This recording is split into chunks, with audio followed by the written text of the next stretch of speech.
Hello बच्चों, नमस्कार बच्चों।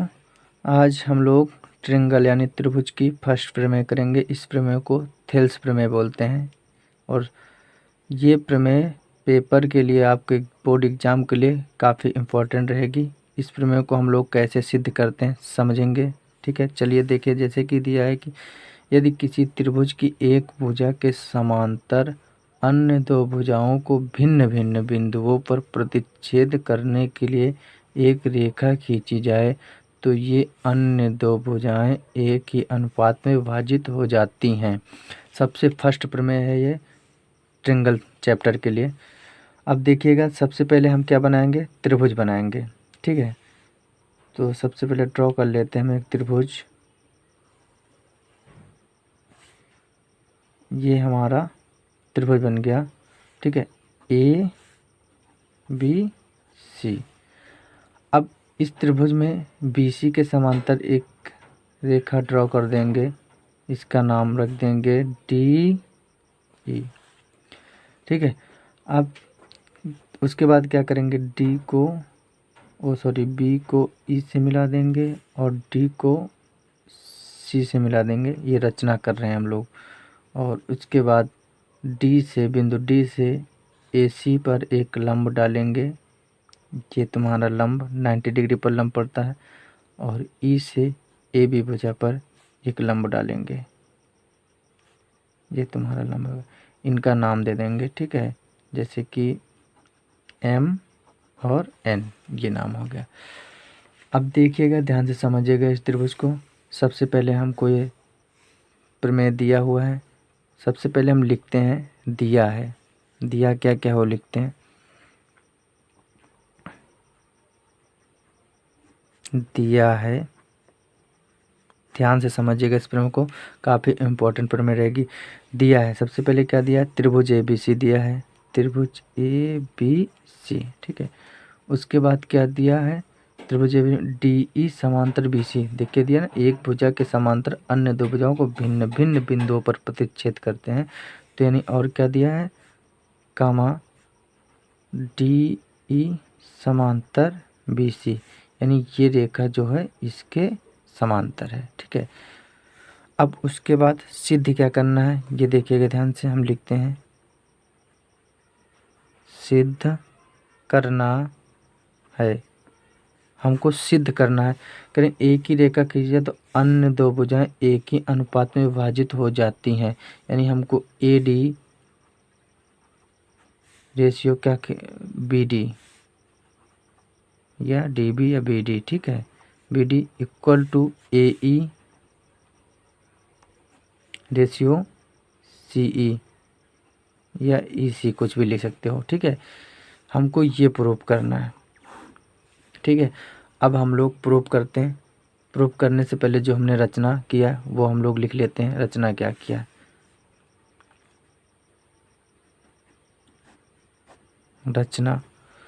रचना हम लोगों ने क्या किया है, डी से सी को मिलाया, बी को ई से मिलाया, बिंदु डी से ए सी पर एक लंब एन यानी डी एन डाला और ई से ए बी पर लंब ई एम डाला। लिख लो, बिंदु डी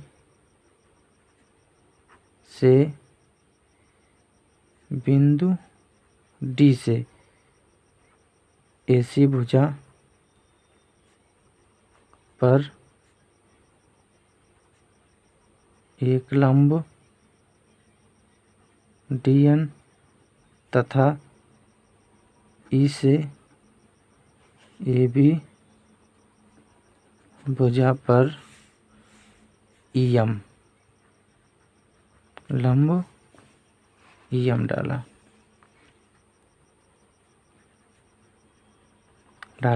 तथा पीई और डीसी को मिलाया। दैट से तुम्हारी रचना हो गई। ठीक है, अब हम लोग सिद्ध करते, उपपत्ति पे आते हैं, यानी प्रूव करेंगे। ठीक है, लिख लीजिए, उपपत्ति लिख लीजिए।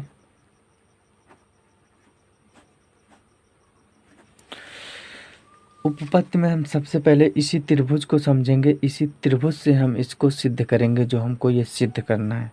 तो सबसे पहले हमको पता होना चाहिए कि त्रिभुज का क्षेत्रफल जो राइट एंगल ट्रायंगल बन रहा है यानी उसका क्षेत्रफल क्या होता है। त्रिभुज का क्षेत्रफल का फार्मूला होता है 1/2 इंटू आधार इंटू ऊंचाई। किसी त्रिभुज के 1/2 बेस इंटू हाइट होता है। ठीक है, ये हमारा फार्मूला होता है। इस फार्मूले को याद रखना, इसी फार्मूले से इसको हम प्रूव करेंगे। सबसे पहले हम दो त्रिभुज लेंगे। इसमें यह समझिएगा कि किसी भी एक बेस पर बने त्रिभुज, उनके रेशियो जो होते हैं आपस में इक्वल होते हैं। सबसे पहले हम पहला त्रिभुज ये लेंगे ए, क्योंकि ये त्रिभुज हम क्यों लेंगे, क्योंकि हमको A D by B D equal to A E by A C सिद्ध करना है। तो ऐसे ही त्रिभुज हम लेंगे जिनमें इन दोनों मतलब कि ये जो रेखाएं हैं इनका रेशियो आ जाए। ठीक है, तो त्रिभुज पहले लेंगे हम। चलिए अतः अब लेते त्रिभुज ए डी ई का क्षेत्रफल डिवाइड बाई त्रिभुज बी डी ई का क्षेत्रफल। अब बात को समझिएगा, ए डी ई यानी कि सबसे पहले हम ये वाला त्रिभुज लिए ए डी ई। देखिएगा ध्यान से, ए डी ई ये त्रिभुज लिया, ये भुजा कवर हो गई इसमें। उसके बाद क्या लिया, बी डी ई ये वाला त्रिभुज लिया। ध्यान से देखिएगा इस त्रिभुज को, बी डी ई। इन दोनों त्रिभुज की जो बेस देखिएगा ये सेम है ना, बेस सेम है। ठीक है, तो अब इनका फार्मूला जो होता है हम लिख लेते हैं। क्या होता है, 1/2 इंटू आधार। इसका बेस क्या है, आधार पूछ रहे हैं ना, आधार इंटू ऊंचाई ए डी। अब इस त्रिभुज का तो यही हो जाएगा तुम्हारा ए डी, बेस तो यही हो जाएगा, यानी ए डी इंटू ऊंचाई। ऊंचाई की बात कर रहे हैं, इस त्रिभुज की ऊंचाई ये हो जाएगी तुम्हारी, क्या हो जाएगी, ई एम। क्या हो जाएगी, ई एम हो जाएगी। ठीक है, राइट, ई एम लिख लेते हैं। डिवाइड बाई 1/2 इंटू इस त्रिभुज का देख लीजिए बेस ये है, यानी क्या लिख देंगे, बी डी इंटू। अब इसी त्रिभुज की ये भी तुम्हारी क्या रहेगी, हाइट रहेगी, सॉरी ये ई एम।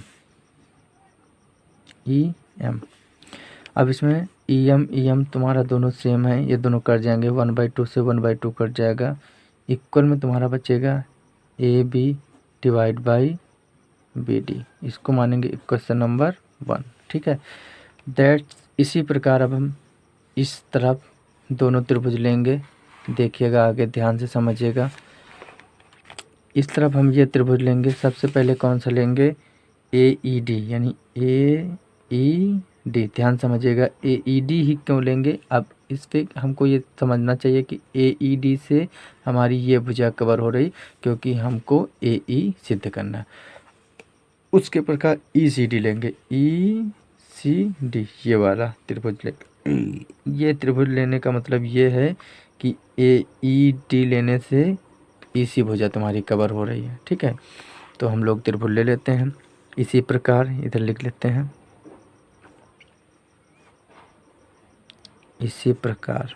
ठीक है, त्रिभुज पहला, त्रिभुज ए डी का क्षेत्रफल डिवाइड बाई त्रिभुज ई सी डी का क्षेत्रफल इक्वल टू, सेम प्रोसेस वही करेंगे, 1/2 इंटू। ठीक है, अब ए ई ये तुम्हारा क्या हो गया, बेस हो गया, ए ई इंटू। ठीक है, अब इधर तुम्हारा ये हो जाएगा तुम्हारा ऊंचाई। ठीक है, इसमें क्या था, ई एम था, इसमें क्या था, डी एन हो जाएगा, यानी डी एन डिवाइड बाई 1/2 त्रिभुज। ये भुजा इसकी क्या है, ई सी है, यानी ई सी इंटू डी एन। इसकी भी तुम्हारी हाइट ऊंचाई क्या हो जाएगी, डी एन हो जाएगी। देखिएगा ध्यान से, फिर से समझिएगा। हमने ये वाला त्रिभुज लिया ए ई डी, उसके बाद त्रिभुज लिया हमने क्या, ई सी डी लिया। ए ई डी से हमारी ए ई भुजा कवर हो गई, ई सी डी से हमारी ई सी भुजा कवर हो गई। ठीक है, 1/2 ये तो तुम्हारा फार्मूला है। डी एन से डी एन कैंसिल आउट, बचेगा कितना, 1/2 से 1/2 कैंसिल आउट, बचेगा A E divide by E C. Equation number इसको मान लेंगे 2। ठीक है, अब समझ के थोड़ा सा एक बेसिक अगर बात समझिएगा, जैसे कि कोई भी त्रिभुज है, अगर उसकी बेस समान है, आधार समान है, तो उसका क्षेत्रफल भी होगा जो समान होगा। जैसे कि त्रिभुज बी डी ई का क्षेत्रफल इक्वल टू त्रिभुज सी ई डी का क्षेत्रफल। देखिएगा ये दोनों क्षेत्रफल क्यों समान होंगे, ध्यान से समझिएगा आप इस बात को। करें त्रिभुज बी डी ई कहाँ पे है, देखिएगा बी डी ई, यही तो है त्रिभुज बी डी ई। उसके बाद त्रिभुज सी ई डी का क्षेत्रफल, तो देखिएगा ध्यान से, सी ई डी यानी B E D C E D.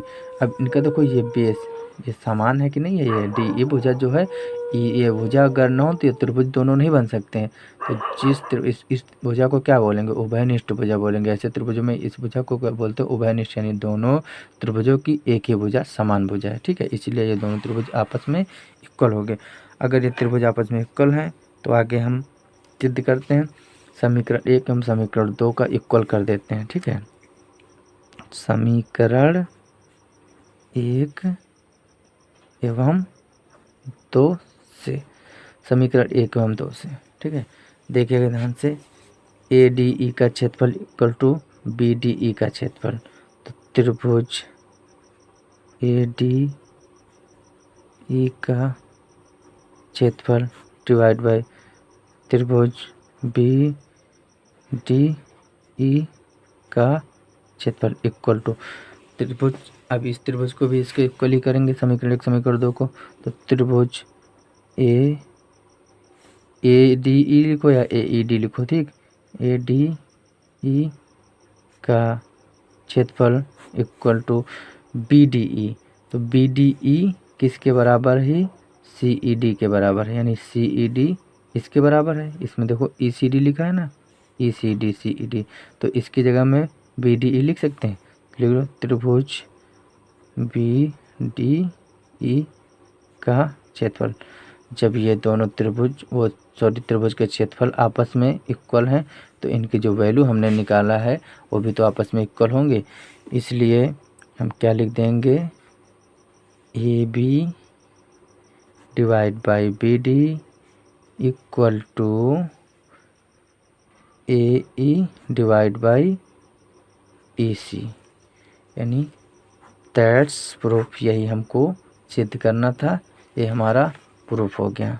ठीक है, बस लिख दीजिए इति सिद्धम। पूरा सवाल आपको बस सिंपल सा इसी त्रिभुज से आपको सॉल्व करना है। जो आपका ये त्रिभुज है, इस त्रिभुज से ये प्रमेय काफ़ी इम्पोर्टेंट है, ये इम्पोर्टेंट है आपको परीक्षा को देखते हुए। ठीक है, अब इस प्रमेय से आपके जो प्रश्नावली आने वाली है फर्स्ट 7.1, उसके सारे सवाल इसी प्रमेय से होंगे। यानी ये जो प्रमेय हमने सिद्ध की, और ये प्रमेय आपके लिए काफ़ी इम्पोर्टेंट है। तो इस प्रमेय को आप ध्यान से देख लीजिएगा, समझिएगा। आपको कैसा लगा प्लीज़ कमेंट करके ज़रूर बताइएगा। मिलते हैं फिर नेक्स्ट क्वेश्चन पे।